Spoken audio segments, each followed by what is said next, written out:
नमस्कार दर्शक बंधु। आज नुआ वीडियो सहित आपण मान स्वागत। आज गोटे बाइट वीडियो मुझे जाऊँगी। देखो ये कदली कटा है सुखा है,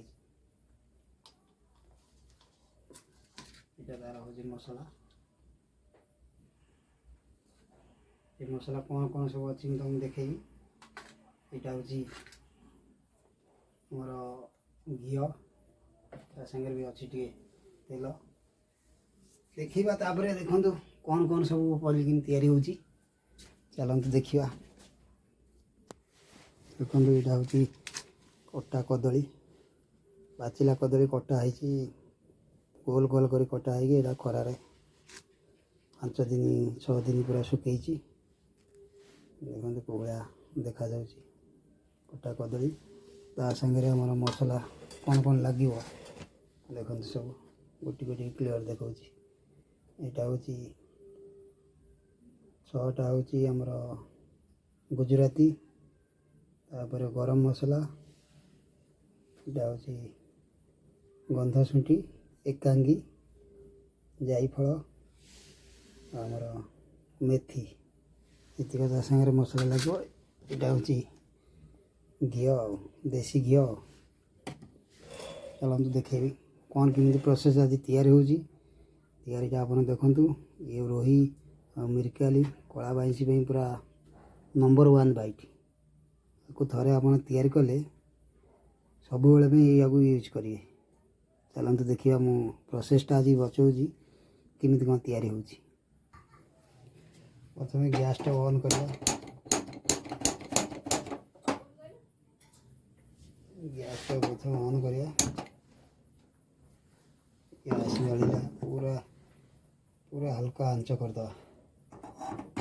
आम बसैले कढ़ी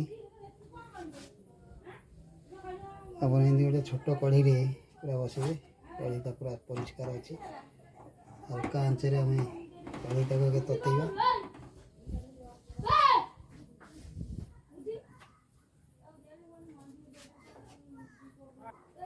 कढ़ीटा देला आम टोटाल टे दवा सादा तेल।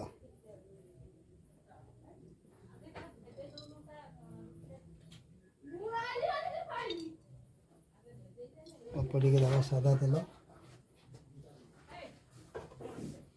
तापर आम दवा देसी घी। देखो देसी घी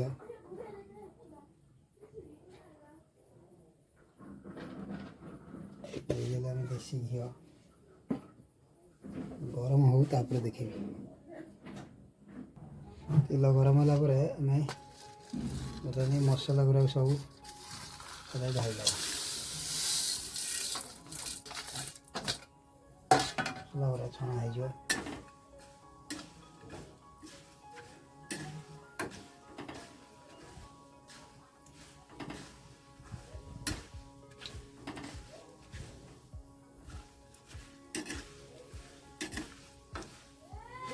मसला गुरा छणा हम तादे तेल गरम तेल देहरे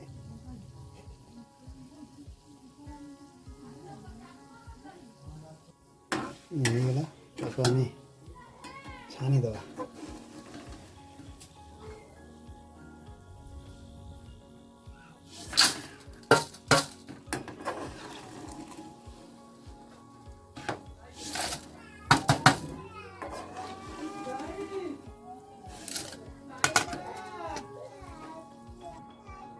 भजा होगला पूरा तेल रे। तापर सेकेंड प्रोसेस तैयारी हम तेल भी गरम हो। आम यूरा तापर ताकू मसला देकी मुझे देखली कौ कौ प्रोसेस आप करेंगे थे करूँ। तापर आप देखु जेकोसी बैट आप खेलेंगे अटारे हो कि आपंकर कुंडारे हो कि माटी गोड़ा सूती गोछा जी आप जमी खेली बेसिन आपण बाइट अनुसार 2-3 चामच आधार मिसईदे। देखिए भाई रोही माछ मिरगाली माछ पूरा पागल हो। 10 किलोमीटर दूर थे माछ आपको खाइापी पूरा पागल हो। ट्रायल करूँ वीडियोटा केमी लगुच लास्ट पर्यंत देखिले धन्यवाद भाई। भिडियोटा यदि भल लगी ताले कमेंट करेंगे, लाइक करेंगे, शेयर करेंगे और सब्सक्राइब करने को भूलिए भाई। धन्यवाद। फिर देखा आपण को देखेबी फिर एक नुआ बाइट सहित नुआ वीडियो सहित। जय जगन्नाथ, नमस्कार।